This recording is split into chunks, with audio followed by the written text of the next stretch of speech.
आज आपण बघणार आहोत एका शेतकऱ्याची आणि त्याच्या विश्वासू कुत्र्याची गोष्ट। एका गावात एक दयाळू शेतकरी ज्याचे नाव कृष्णा आणि त्याचा विश्वासू कुत्रा भैरव राहत होते।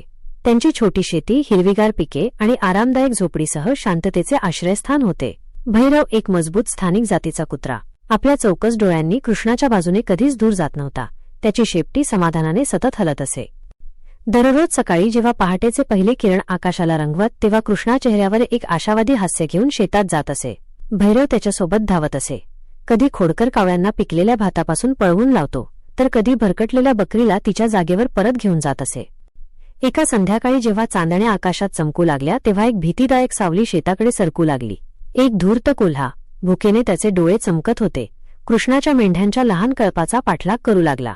सगळे झोपले आहे असे समजून तो हळूच पुढे सरकत होता, पण भैरव सावध होता। शांत रात्रीत घुमणाऱ्या एका जोरदार भुंकण्याने त्याने कोल्ह्यावर झेप घेतली। त्याची बहादुरी कधीच डगमगली नाही। त्याने घाबरलेल्या मेंढ्यांपासून कोल्ह्याला पळवून लावले, आपल्या मालकाची उपजीविका पूर्ण ताकदीने वाचवली। गोंधळाने जागा झालेला कृष्णा बाहेर धावला आणि त्याने पाहिले की भैरव रक्षण करत उभा होता आणि कोल्हा दूरवर पळून गेला होता। त्याने भैरवला जवळ बोलावल आणि प्रेमाने त्याला गोंजारू लागला। त्याला भैरवाची स्वामी भक्ती आणि कर्तव्य दक्षता ह्याच खूप कौतुक वाटत होत।